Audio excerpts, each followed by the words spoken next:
जाएगा। एक तो ये बात है, और दूसरी बात ये है कि जिस तरह से ईश्वर सत्य है उसी तरह से गणित भी अपने आप में सत्य है, जिनको हम उन महान गणितज्ञ को श्रद्धांजलि अर्पित कर रहे हैं। तो दोनों का हमारे जो दैनिक जीवन में है, हमारे मानव जीवन में महत्व बना हुआ है। गणित हमारे हमसे अलग नहीं है, लेकिन एक विषय के रूप में जब हम गणित को चुनते हैं तब हमें लगता है कि अरे बाप रे इतनी कठिन गणित है।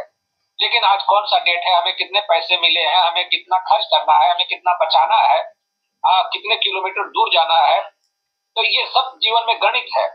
लेकिन एक विषय के रूप में जब हम इसके सूत्र में पिरोने की बात आती है तो वहां हम कमजोर पड़ जाते हैं।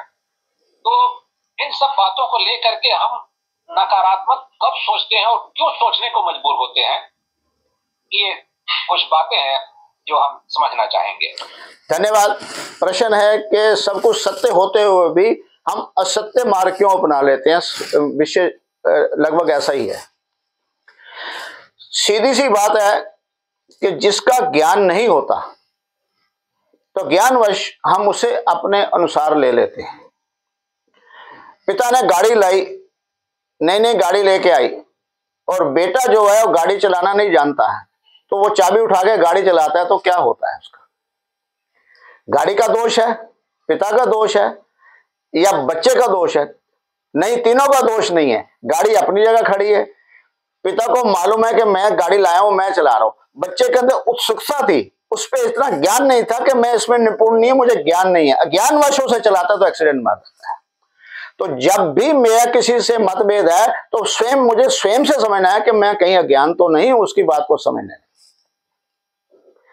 वो जो कह रहा है अपने विषय में अपने अनुसार कह रहा है, तो मैं भी जब अपनी बात कहता हूं अपने ज्ञान के अनुसार कहता हूं, तो मेरी अज्ञानता और मेरे ज्ञान में क्या भिन्नता है कि वो जो कह रहा है उसके लिए मैं अज्ञान हूं, मैं उसके ज्ञान को लेने के लिए तत्पर हूं, और मेरे पास जो ज्ञान है और उसके पास जो मतभेद है वो उससे अज्ञान है, तो मैं उसे ज्ञान देने का प्रयास करूं विचार विमर्श के द्वारा, तो ये भिन्नता खत्म होती है और एकजुटता होती है।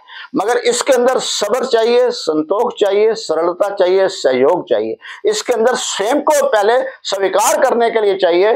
प्रकृति के एक नियम के अनुसार मुझे 2 कान मिले हैं और जुबान एक मिली है, अर्थात मुझे सुनना डबल है, और सुनने के बाद जो प्राप्त हो उसके बाद एक बार कहना है।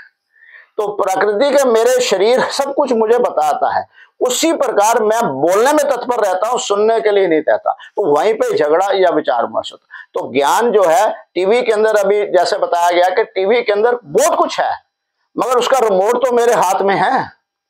मैं उसका स्वामी, मुझे कौन सा चैनल देखना है, मुझे कौन सा ज्ञान लेना है, मैं इसमें ज्ञानी हूं वो लेना है, या जिसमें मैं रोचकता बढ़ रही है और ये मेरे अज्ञानतावश रोचक तो मैं हूं और ये कल मेरे दुर्भावना बन सकती है, तो इसका भी ज्ञान होना चाहिए। तो जिस प्रकार मैं ड्राइविंग के अंदर ड्राइवर सीट के अंदर बैठकर उसके गियर और रेस का ब्रेक का ध्यान रखता हूं, उसी प्रकार मैं अपने ज्ञान के ऊपर भी अपने रिमोट का ध्यान दूं। मेरे साथ कोई बुक आ रही है, कोई पिक्चर आ रही है, कोई टीवी है, कोई मोबाइल है, या मेरे घर में कुछ ऐसा हो रहा है, तो मुझे सजगता से अपने अनुसार उसको कौन कौन सा लेना है। जिस प्रकार हम शादियों में जाते हैं, आजकल तो 200-200, 300-300 प्रकार के भोजन रखे जाते हैं। तो भोजन कभी कोई ना किसी ने तो नहीं कहा कि इन्होंने ये क्यों बनाया है, कोई तो खाता है ना उसे। मगर मैं क्या खाता हूं वो मैं वहीं पर निर्णय लेता हूं कि मुझे क्या लेना है।